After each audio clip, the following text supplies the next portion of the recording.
Sziasztok! Üdv újra a csatornán!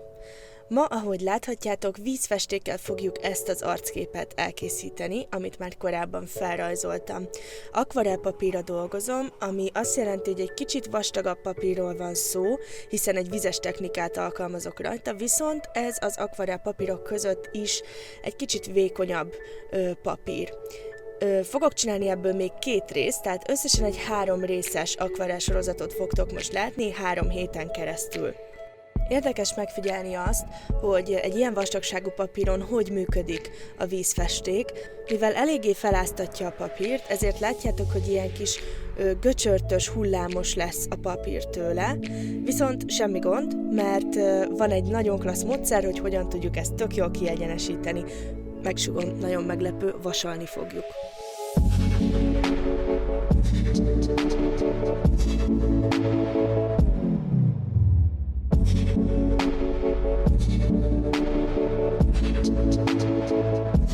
Az akvarell technika egyébként rendkívül sok türelmet igényel, mert akkor lesznek igazán szépek a színek, hogyha ilyen kis rétegekben visszük fel ezt a papírra, ami azt jelenti, hogy mindig hagynunk kell megszáradni az első réteget a másodikhoz képest, és csak utána felvinni rá a következő adag színt.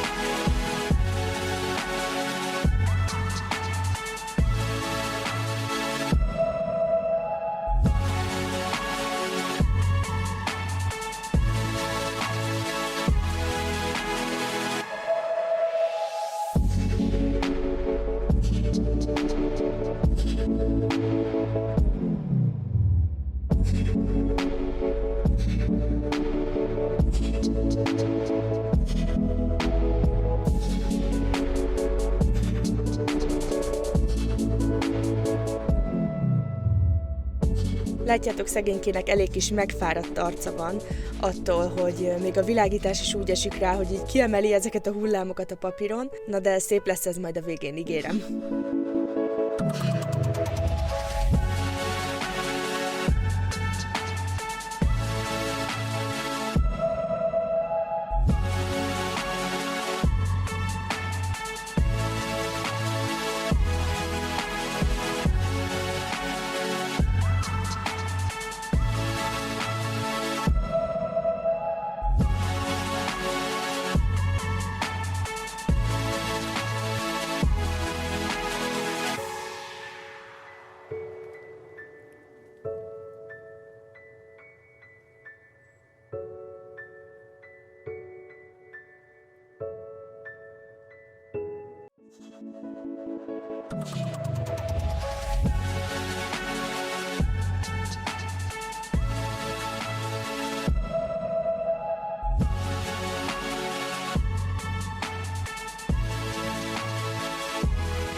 A kedvenc részem a vízfestékes technikánál mindig az, amikor szinte teljesen eláztatom a papírt, olyan sok vizet viszek fel rá, és abba teszek valamilyen színt, mert ez a végén ilyen nagyon szép kis peremesre szárad meg, ami tök jó keretet ad az egész képnek. Most látjátok, itt a hajánál csinálom egy kicsit ilyen, hát nem is tudom, ilyen túláztatottra az egészet.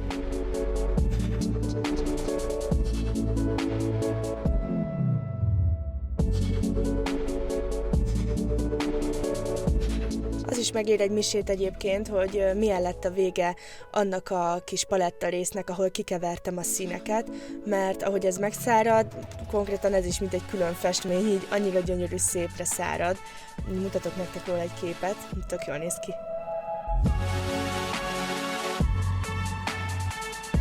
Na, ezen a ponton túl van a kép egy kiadós szárításon és vasaláson. Látjátok, hogy sokkal egyenletesebb lett a papír, nincsenek már rajta ezek a kis redők, úgyhogy most neki is esek ceruzával, mert ezzel tudom felvinni a vonalak élességét, egy kicsit a sötét színekkel játszva, és a csillogást a fehér ceruzával. Ezzel a módszerrel szépen készre lehet rajzolni az egész képet.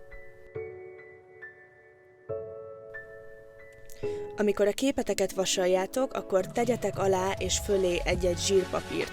Ez azért fontos, mert nyilván vízfestékről van szó, ami nem tudna olyan problémát okozni, de azért mégse okozzon semmilyen kárt a vasaló a festményedben, és egyébként a festék se a vasalóban.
És ilyen lett az elkészült kép, köszönöm szépen, hogy velem tartottatok, hogyha legközelebb is szeretnétek nézni a videóimat, akkor mindenképpen iratkozzatok fel, és nyomjatok egy lájkot a videó alján. Ha a kis csengőt megnyomjátok, akkor értesítést is fogtok kapni arról, hogy kijött egy új videóm. Egy hét múlva újra itt, addig is festetek sokat. Sziasztok!